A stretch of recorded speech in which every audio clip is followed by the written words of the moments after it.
The man who didn't believe in love. I want to tell you a very old story about the man who didn't believe in love. This was an ordinary man, just like you and me. But what made this man special was his way of thinking. He thought love doesn't exist. Of course, he had a lot of experience trying to find love. He had observed the people around him. Much of his life had been spent searching for love. Only you find that love didn't exist.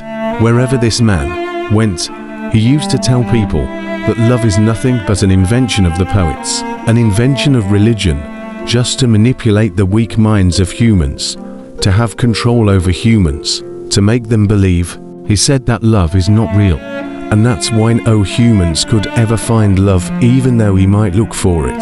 This man was highly intelligent, and he was very convincing. He read a lot of books, he went to the best universities, and he became a respected scholar. He could stand in any public place in front of any kind of people, and his logic was very strong.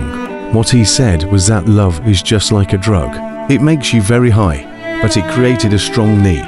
You can become highly addicted to love. But what happens when you don't receive your daily doses of love? Just like a drug, you need your everyday doses. He used to say that most relationships between lovers are just like a relationship between a drug addict and the one who provides the drug. The one who has the biggest need is like the drug addict. The one who has a little need is like the provider. The one who has little need who controls the whole relationship. You can see this dynamic so clearly because usually, in every relationship, there is one who loves the most and the other who doesn't love, who only takes advantage of the one who gives his or her heart. You can see the way they manipulate each other, their actions and reactions, and they are just like the provider and the drug addict. The drug addict, the one who has the biggest need, lives in constant fear that perhaps he will not be able to get the next dosage of love or the drug. The drug addict thinks, what am I going to do if she leaves me? That fear makes the drug addict very possessive. That's mine. The addict becomes jealous and demanding because of the fear of not having the next dose. The provider can control and manipulate the one who needs the drug by giving more doses, fewer doses, or no doses at all. The one who has the biggest need completely surrenders and will do whatever he can to avoid being abandoned. The man went on explaining to everyone why love doesn't exist. What humans call love is nothing but a fear relationship based on control. Where is the respect? Where is the love they claim to have? There's no love. Young couples in front of representation of God in front of their family and friends make a lot of promises to each other to live together forever, to love and respect each other, to be there for each other through the good times and the bad times. They promise to love and honor each other and make promises and more promises. What is amazing is that they really believe these promises. But after the marriage, 1 week later, a month after, a few months later, you can see that none of these promises are kept. What you find is a war of control to see who will manipulate whom, who would be the provider, and who will have the addiction. You find that a few months later, the respect they swear to have for each other is gone. You can see the resentment, the emotional poison, how they hurt each other, little by little, and it grows and grows until they don't know when the love stops. They stay together because they are afraid to be alone, afraid of the opinions and judgments of others, and also afraid of their own judgments and opinions. But where is the love? He used to claim that he saw many old couples that have lived together 30 years, 40 years, 50 years, and they were so proud to have lived together all those years.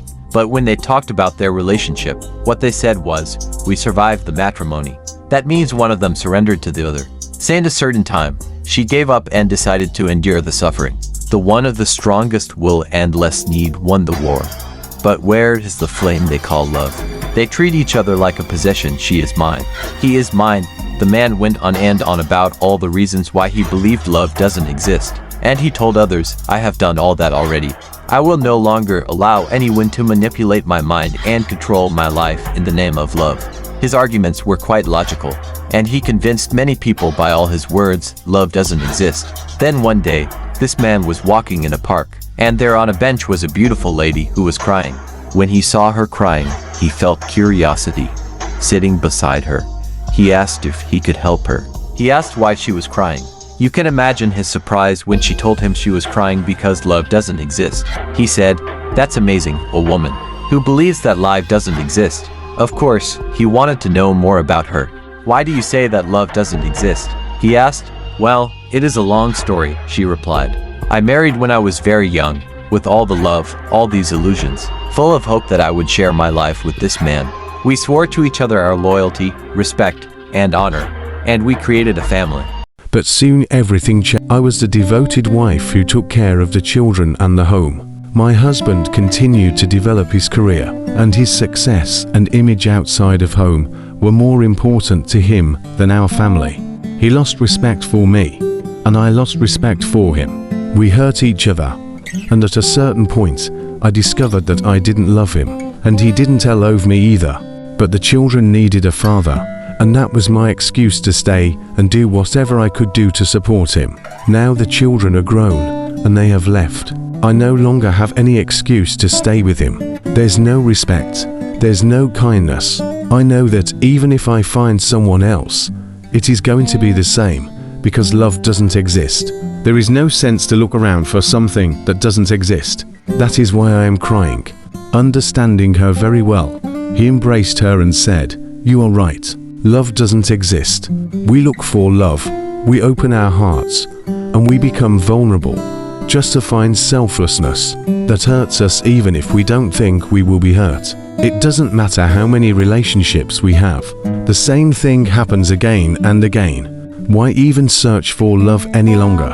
They were so much alike, and they became the best friends ever. It was a wonderful relationship. They respected each other, and they never put each other down. With every step they took together, they were happy. There was no envy or jealousy. There was no control. There was no possessiveness. The relationship kept growing and growing. They loved to be together, because when they were together, they had a lot of fun. When they were not together, they missed each other. One day, when the man was out of town, he had the weirdest idea. He was thinking, maybe what I feel for her is love. But this is so different from what I have never felt before. Is not what the poets say it is. It's not what religion says, because I am not responsible for her. I don't take anything from her. I don't have the need for her to take care of me. I don't need to blame her for my difficulties or to take my dramas to her. I respect the way she thinks, the way she feels. She doesn't embarrass me. She doesn't bother me at all. I don't feel jealous when she is with other people. I don't feel envy when she is successful. Perhaps love does exist, but it is not what everyone thinks love is. He could hardly wait to go back home and talk to her, to let her know about his weird idea. As soon as he started talking, she said, "I know exactly what you're talking about. I had the same idea long ago, but I didn't want to share it with you because I know you don't believe in love. Perhaps love does exist, but it isn't what we thought it was." They decided to become lovers and to live together. And it was amazing that things didn't change. They still respected each other. They were still supportive of each other. And the love grew more and more. Even the simplest thing made their hearts sing with love, because they were so happy. The Mares' heart was so full with all the love he felt, that one night a great miracle happened. He was looking at the stars, and he found the most beautiful one. And his love was so big, that the star started coming down from the sky, and soon that star was in his hands. Then a second miracle happened, and his soul emerged with that star.